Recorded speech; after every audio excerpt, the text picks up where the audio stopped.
Hello Libra, thank you for joining me for your monthly forecast for October.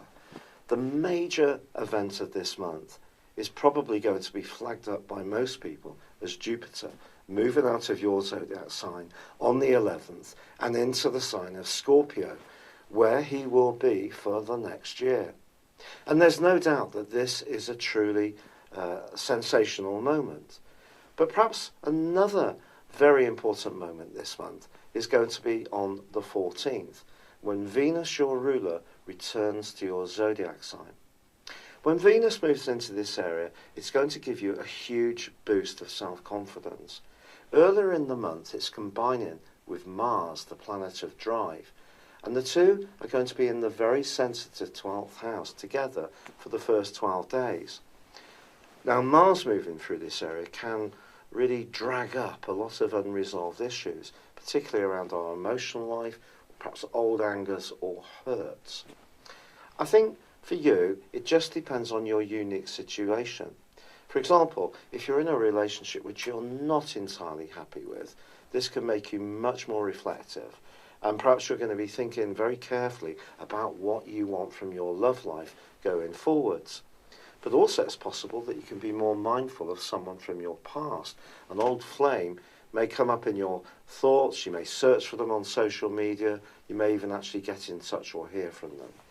If that is the case, some kind of reunion could prove to be very gratifying. But equally, you could be building up some kind of relationship in a low-key and very private way, which is very important to your future. It doesn't have to be clandestine, it can just be very sincere. You don't necessarily want to be talking about this from the rooftops. You want the time and space just to isolate yourself from other distractions so you can give this tie all the energy and care that's important. But as I said, it is possible for some Libras this could point towards thought or perhaps even an actual separation. And the full moon, which occurs on the 5th, may see you thinking very carefully about the kind of value that you're getting from all sorts of relationships, but particularly a close one, and especially in the 2 weeks following that time. But the ace in the pack you have this month is that the Sun is combining with Mercury in your sign from the 5th through to the 12th. So week 2 can be a fine time for you to shape new plans and hopes.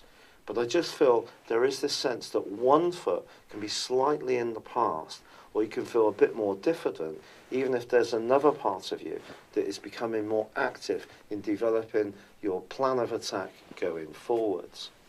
Now, on the 17th of this month, Mercury is also going to be moving, and Venus, as I said, on the 14th, Mercury on the 17th, and the Sun on the 23rd.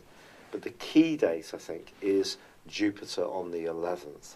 Now, Jupiter moving into this area can have huge implications for your sign over the next 12 months. But between the 17th and the 19th, some kind of financial fortune could drop for you, or you can start to feel much better about who you are. This is going to be augmented once the Sun moves alongside Jupiter on the 23rd, and for the last 10 days of this month, you can feel that something just can get better, and you yourself can feel much more heartily content, and much more of the sense that things can head in your direction.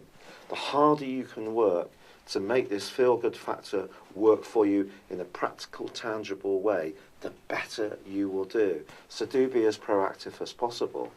But the new moon in your sign on the 19th is in opposition with Uranus. And it's just saying to you, don't be so mindful of how other people view you on the back of this in the next month. This is your time to be truly, authentically you. And if that means in some ways rocking the boats of some people that you're normally very decorous to and very charming and very diplomatic around, this is about you saying, this is what I need.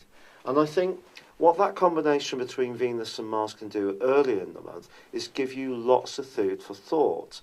And once you get clearer about what you want, then you may want to assert it on the back of that new moon.